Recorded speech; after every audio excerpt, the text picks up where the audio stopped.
Olá meus amigos e minhas amigas, bem-vindo a mais um vídeo do nosso canal, um vídeo desse nosso espaço aqui de conversa. Vocês que estão aqui pela primeira vez, sempre convidando-os e convidando-as a se inscrever no canal. E também, se vocês quiserem clicar aquele sininho para ser notificado todas as vezes que tiver um vídeo novo, e se puderem dar um like aqui, isso ajuda demais os vídeos a crescerem naquela ordem dos vídeos mais recomendados, né? Eu estava esquecendo de falar isso há um tempão, ontem falei, vocês viram como o vídeo de anteontem, perdão, teve bem mais visualização, porque a gente lembrou de fazer isso é super importante nessa ferramenta. Então obrigado por ter feito anteontem e se puderem fazer de novo hoje, para a gente poder espalhar esse vídeo aí para bastante gente. A dica do vídeo de hoje veio do professor Ladislau Dalbor, né? Alguns de vocês devem ter acompanhado a conversa que eu tive com o professor Ladislau Dalbor na casa dele. Foi uma conversa muito bacana. A gente falou sobre desigualdade, falou sobre o sistema de educação no Brasil, falou sobre conjuntura. E no final da entrevista ele chegou para mim e falou assim: Eduardo, vem cá, você já leu a Forbes nova? Eu falei, não tenho o hábito de comprar essa revista. E aí ele falou assim, você deveria comprar a Forbes nova, porque eles fizeram um trabalho excepcional mostrando os principais bilionários brasileiros. Tem tudo ali, a origem do dinheiro deles, quanto eles acumularam, como é que é essa concentração de renda, o perfil do bilionário brasileiro. E você que estuda desigualdade deveria comprar a revista. E seguindo, né, as dicas aí, as orientações do professor Ladislau, eu nessa vida acredito que manda quem pode, obedece quem tem juízo. Quem sou eu para não obedecer uma dica do professor Ladislau? Comprei a revista. E a revista é essa aqui, que tem 200 bilionários brasileiros, o ranking definitivo dos mais ricos do país. E antes da gente falar da revista, eu queria falar sobre aqui em cima do título, né, o que vem escrito na manchete aqui, vem escrito assim, Forbes Life, carros, jatos e iates, chegou a hora de escolher o seu. Assim, dá uma sensação tão ruim, tão pesada, tão feia, ler nesse momento de país que a gente está vivendo. Eu sei que a função da revista é essa, etc. Não quero ser aqui mais realista que o rei, não quero ser aqui dramático e etc. Mas só para compartilhar com vocês. Pegar uma revista hoje e ler assim, carros, jatos e iates, chegou a hora de escolher o seu. Isso já começa para mim de um jeito assim, me perdoe a palavra, nojento. É nojento isso. Tem gente que reclama que tem revista com capa de mulher pelada, de homem pelado, tem revista que mostra um casal gay e fica horrorizado. Numa boa, vai ficar horrorizado com um casal gay, com um homem pelado, com mulher pelado? Tem que ficar horrorizado com o país, com essa quantidade de pessoas na miséria que a gente tem, que tem uma revista que vem escrito na capa carros, jatos e iates. Chegou a hora de você escolher o seu. Isso para mim assim, um absurdo. Isso para mim é nojento. Isso para mim dá vontade de tapar a vista, porque você lê isso aqui na banca de jornal e no chão tem uma pessoa deitada pedindo comida, morrendo de fome com um filho, entendeu? Então isso para mim é um absurdo. Mas indo pro assunto da revista, né? Quando você abre e começa a ler, aqui tem uma compilação dos dados, né? A Júlia, que trabalha lá na empresa, fez um trabalho maravilhoso aqui e pegou vários dados, tirou vários insights aqui dessa lista, olhou com super cuidado e etc. E tem dados que assim são super emblemáticos, porque eles são assim sintomáticos dessa estrutura social que a gente tem no Brasil. Então, para a gente começar falando algum desses dados, o primeiro que impressiona demais é o seguinte, essa lista não para de crescer, né? A lista ela é desde 2012 até hoje, e se você analisar o PIB real brasileiro, ou seja, o PIB descontado da inflação, a gente está hoje a níveis abaixo de 2012. Eu vou repetir, o PIB real brasileiro fechou no ano passado abaixo do nível real de 2012, ou seja, a produção de riqueza no Brasil é hoje menor do que a produção de riqueza de 2012. Pois bem, em 2012, os bilionários do Brasil juntos tinham quase 350 bilhões de reais. Hoje, eles juntos têm 1,205 bilhões de reais. É isso mesmo. Eles, em 2012, com um PIB real maior do que hoje, tinham um total de 346 bilhões de reais. Hoje, eles têm um total de 1,205 bilhões de reais.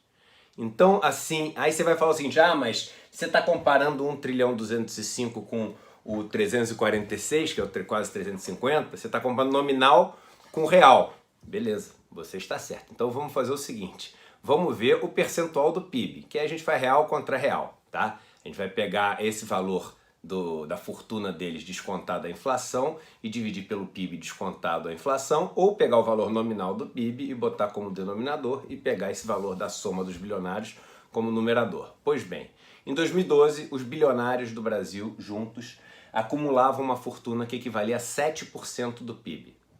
Hoje, a fortuna que eles acumulam equivale a 17% do PIB. Eu vou repetir. De 2012 para cá, o PIB brasileiro caiu e os bilionários brasileiros passaram a deter como fortuna um valor que passou de 7% para 17% do PIB. Nesse grupo de bilionários, nenhum negro. 200 e poucas pessoas, nenhum negro. Nenhum negro. Uma mulher só responsável pela criação da fortuna. Todas as outras, viúvas, esposas ou herdeiras. Uma mulher. Um grupo de homens e brancos. Todos os bilionários do Brasil. E assim, isso traz a gente para algumas discussões importantíssimas para as pessoas poderem entender os verdadeiros vilões desse nosso sistema. Eu vejo as pessoas agora execrando os servidores públicos. Vocês sabem quantos servidores públicos existem no Brasil? Contando os ativos que são militares, os ativos civis, das esferas federal, municipal e estadual. Né? Então os servidores ativos, e mais as estatais, tudo. 12 milhões mais ou menos. Pois bem, todos esses servidores públicos, os 12 milhões juntos, ganharam 700 bilhões de reais mais ou menos no ano passado. Essas 200 pessoas que estão aqui aumentaram a fortuna delas em 230 bilhões no ano passado. Ou seja, um grupo que é 60 mil vezes menor de pessoas, eu vou repetir, 60 mil vezes menor de pessoas, ganhou 1/3 a menos só. Então ganhou um terço do outro, o outro ganhou 700 e esse ganhou 230. Só que é um grupo 60 mil vezes menor. Ou seja, eles ganharam em média 20 mil vezes mais no ano passado só do que aqueles que a gente demoniza no Brasil. Mais de 50% da fortuna dos bilionários do Brasil, mais de 50% da fortuna dos bilionários do Brasil vem de bilionários que são do setor dos bancos e de alimentos e bebidas. Alimentos e bebidas, principalmente bebidas, cerveja, é isso mesmo. Quase 50%, mais de 50%, perdão, o valor está aqui, quer ver? O total desses dois é mais de 50%, 51,86% da fortuna dos bilionários do Brasil, dos setores financeiro e de produção de cerveja. E a gente se orgulha disso. E as pessoas fazem fila para ver palestra dessas pessoas. E as pessoas acham que tem que parar para ouvir o que esses caras têm para dizer para fazer o país virar um país desenvolvido, um país de primeiro mundo. A gente vê esse setor financeiro disparado em primeiro lugar, com quase 1/3 da fortuna desses bilionários do Brasil. Esse setor que não produz riqueza nenhuma. No Brasil não produz riqueza nenhuma. Pelo contrário, uma máquina de tirar dinheiro dos pobres para os ricos através de juros escorchantes. Cria escravos financeiros. e põe propaganda na televisão dizendo que cuida de você, que a gente muda o Brasil lendo um livro, que não sei. Isso, assim, é por isso que eu digo, a única palavra que me vem à cabeça é isso, é meio asco mesmo. Dá nojo ver essa história toda. E as pessoas agora falam em vamos diminuir o tamanho do Estado. Vocês sabem o que o Estado faz? Eu falei isso no outro vídeo aqui, mas vale a pena a gente falar. O Estado só faz uma coisa, só. Ele redistribui dinheiro. Ele escolhe umas pessoas para tirar o dinheiro e escolhe umas pessoas para dar o dinheiro. E quando ele dá esse dinheiro, ele dá empregando essas pessoas ou contratando serviços. E aí sobra um legado, ou seja, ele constrói hospital, atende pessoas que estão querendo estudar e etc. Então serviços e coisas que o Estado provê para a população faz com que essas pessoas sejam assalariadas. A gente falou 12 milhões de ativos que estão empregados ali. E se você pegar, por exemplo, a Seguridade Social, tem mais ou menos 30 milhões de pessoas beneficiadas lá. Então, no Estado brasileiro, isso que a gente fala que é um absurdo, que é o vilão, que é ineficiente, etc., você tem pelo menos, sendo eficiente ou não, quase 50 milhões de pessoas, que estão recebendo de volta algum dinheiro e algum serviço e algum produto, alguma coisa que o Estado tirou, que é 32% mais ou menos a carga tributária que a gente tem no Brasil em relação ao PIB, né? 32% do PIB brasileiro, ou seja, 1/3 do que a gente produz de riqueza no Brasil todo ano, o governo pega e redistribui. Um pedaço disso, ele redistribui para quem? Para os servidores públicos e para as pessoas que são atendidas ali na Seguridade Social. Esse pedaço é um pedaço que vai para quase 50 milhões de pessoas. Esse pedaço a gente acha um absurdo e diz que tem que acabar e etc. Aí o outro pedaço, que é quase desse tamanho, disso que a gente falou aqui somado, é o pedaço dos juros e amortização da dívida brasileira. Esse vai para algumas milhares de pessoas. Esse pedaço a gente não acha absurdo. A gente não fala.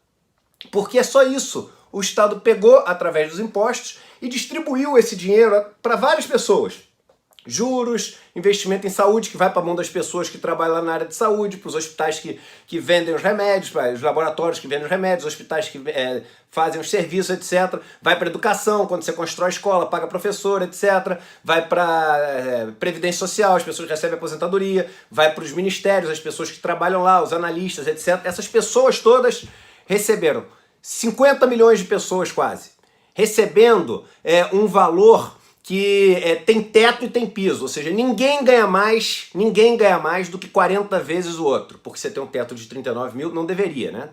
Você sabe que eu sou um grande crítico dessa questão de vários salários acima do teto, que isso tinha que ser cumprido. Mas em tese, ninguém ganha mais do que 40 vezes o outro. Aí a gente acha isso um absurdo, ou seja, o único lugar no Brasil onde tem 40 milhões, quase 50 milhões de pessoas, que entre elas você tem a menor desigualdade de gênero possível, menor desigualdade de discriminação de cor possível, você tem a menor desigualdade de maior salário para menor salário possível e um número de 50 milhões de pessoas. Aí a gente quer acabar com isso. E o que a gente quer fazer? A gente quer que esse dinheiro todo que passa pelo Estado e é distribuído dessa maneira, venha parar aqui. A gente quer privatizar tudo, quer diminuir o Estado. Por quê? Aqui a gente acha, não sei de onde a gente tirou essa ideia, de tanto ouvir nessas palestras, nesses vídeos que passam pra gente, nas empresas da gente, que a gente vem falar, a gente acredita que aqui a distribuição vai ser melhor. Se no Estado a distribuição é no máximo um ganhando 40 vezes mais do que o outro, aqui é ganhando 1.000, 5.000, 10.000 vezes mais do que o outro. Em média, eu falei pra vocês, 20.000 vezes mais. 20.000 vezes mais do que aqueles que a gente considera os vilões do Brasil. É o que essa turma aqui ganhou. E esse dinheiro vem de onde? Vocês têm que entender, gente. Vem de vocês. Esse dinheiro não cai do céu, não nasce em árvore. Ele não brota do chão. Esse dinheiro vem de vocês. Por isso também, quando a gente fala de privatizar uma estatal, a gente tem que pensar 3 vezes, porque, por exemplo, você tem uma estatal que produz qualquer coisa, produz aqui folha de papel, pronto, não tem uma estatal que faz isso, mas vamos supor que tivesse uma estatal que produz folha de papel. Se tem, eu não sei que existe. Aí essa estatal, vamos supor que ela dê 10 milhões de lucro, tá? Por ano. Aí vem essa turma aqui e fala o seguinte: não, vamos privatizar isso, porque aí, em vez de dar 10 milhões de lucro por ano, essa estatal vai ser muito mais eficiente depois que for privatizada e vai dar 100 milhões de lucro por ano. O problema é que enquanto ela é estatal, todo o dinheiro que ela recebe de receita e que a gente está considerando como custo para ela dar 10 milhões de lucro só, está sendo distribuído de uma forma muito mais equânime, com esse teto e piso que eu estou falando, para um grupo enorme de pessoas. E esse lucro que está sobrando é um lucro de todos nós, que somos donos dessa estatal. Quando você passa essa estatal que produz esse papel que dá 10 milhões para uma empresa privada que vai dar 100 milhões de lucro, o que acontece? Dos 100 milhões de lucro, vai 99 milhões pro dono, às vezes, um dono, e 1 milhão para os outros empregados da empresa, nada para o coletivo, nada para o coletivo. Lá dentro vai ter uma distribuição de riqueza dessa ordem, de um ganhando 1.000, 2.000, 3.000 vezes mais do que aquele que ganha menos. E isso vai aumentar essa desigualdade, essa concentração de riqueza que a gente tem no Brasil cada vez mais. Não quer dizer, gente, que, então por causa disso, tudo tem que ser estatal, nada tem que ser privado. O que a gente tem que fazer é o seguinte: encontrar um equilíbrio de país, um modelo de país onde o Estado direciona o crescimento e faz com que exija um mínimo de redistribuição de riqueza, e a iniciativa privada é quem dá esses saltos de avanço tecnológicos, de impulso, etc. Tudo o contrário que a gente está fazendo. A gente está destruindo a nossa iniciativa privada, destruindo a nossa indústria, destruindo nossa capacidade de inovação, abrindo as portas agora para importar um monte de coisa sem se preocupar o que vai acontecer com as empresas brasileiras.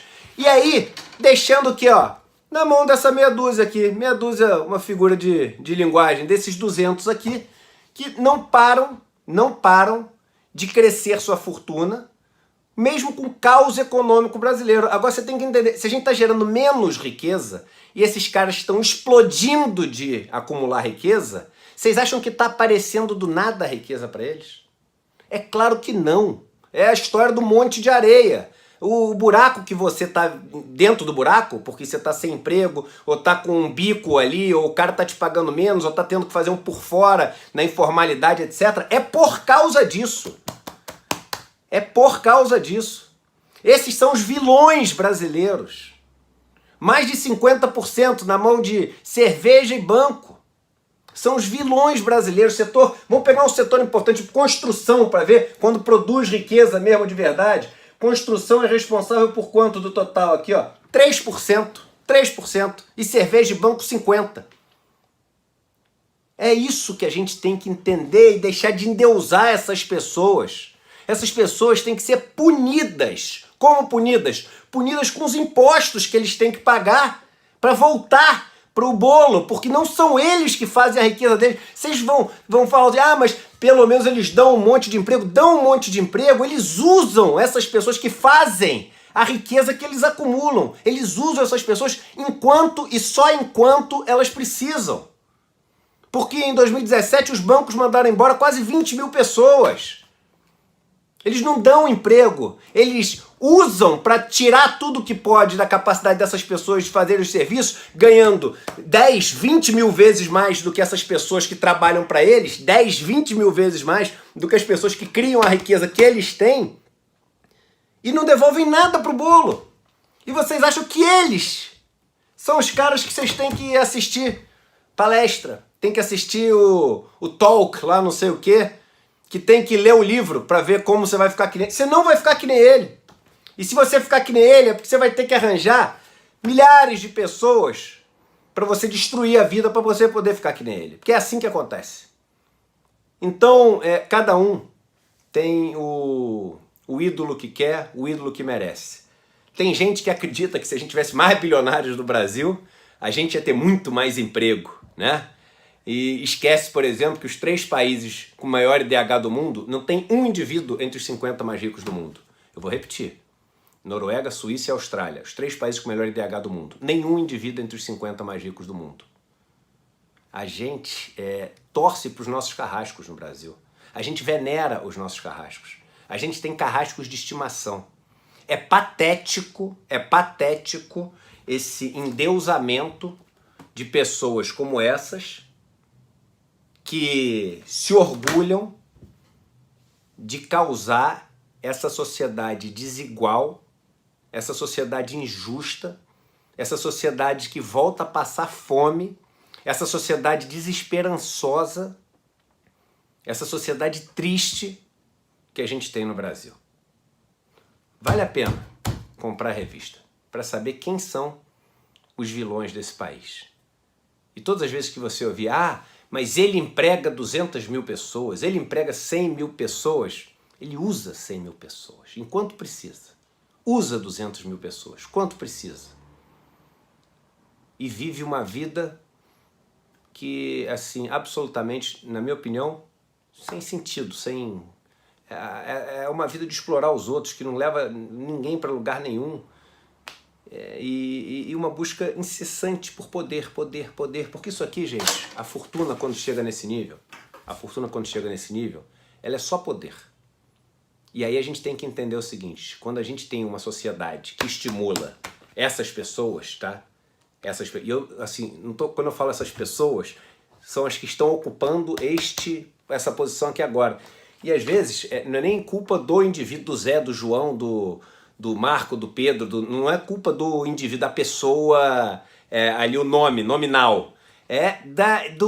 Desse sistema permitir que existam esses lugares, esses postos. Porque se a gente pegar e os 200 aqui resolverem ser franciscanos, no modelo que a gente tem, 200 vão entrar no lugar deles. Então não adianta, né? Não adianta ficar com raiva deles, dessas pessoas, né? É o modelo. Vão botar 200 novos brancos ricos para ficar no lugar deles. Então é esse modelo que dá asco, é esse modelo que dá raiva, é esse modelo que dá nojo, é esse modelo que não faz sentido. E aí essas pessoas aqui, elas que decidem a reforma da Previdência que vai passar. Elas que decidem a reforma tributária que vai passar. Elas que decidem a reforma administrativa que vai passar. E posso dar uma notícia? Você não votou em nenhuma delas. Ninguém votou em nenhuma delas. Eu não votei em nenhuma delas. Elas não podem fazer isso. Mas com essa desigualdade de renda, é isso que acontece. Elas votam, elas escolhem, elas decidem o nosso futuro, que infelizmente deixa de ser o nosso futuro. Passa a ser o futuro deles. Compre a revista, vale a pena.